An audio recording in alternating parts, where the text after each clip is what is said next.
Il n'y aura pas de force d'intervention de l'Union africaine au Burundi sans l'aval du gouvernement burundais. Voilà la décision qui est sortie de longs débats au sein de l'Union africaine lors du 26e sommet du 30 au 31 janvier 2016 à Addis Abeba en Éthiopie. Faute de consentement entre les différents États membres, l'Union africaine a choisi de privilégier le dialogue. Une délégation de haut niveau va être déployée à Bujumbura afin de convaincre l'exécutif de rejoindre la table de négociation avec toute l'opposition et d'accepter l'envoi d'une force de protection des civils de l'Union africaine. Une décision saluée par le gouvernement burundais qui avait été représenté par le ministre des Affaires étrangères, Alain Aimé Nyamitwe, à ce 26e sommet. Pour nous, il s'agit bien évidemment d'une bonne décision qu'on n'aurait même pas dû en arriver là si la Commission de l'Union africaine, tout au moins, nous avait écoutés à temps, avant d'aller induire, je dirais pas en erreur, mais en tout cas, avant d'aller influencer le Conseil de sécurité sur la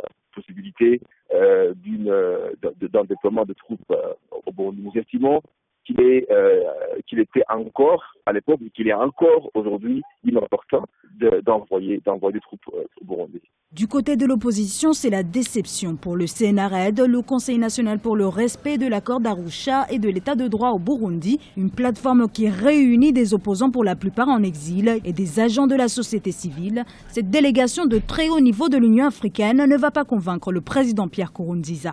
Pour nous, au niveau du CNRD, ce déplacement est inutile.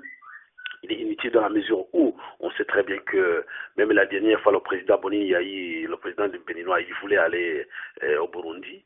Nkurunziza a refusé de le recevoir. Nkurunziza, aujourd'hui, il reçoit qui il veut. Donc, une mission comme celle-là, nous pouvons d'ores et déjà dire que ça n'aura aucune incidence sur le besoin de protéger le peuple burundais contre le despote Nkurunziza.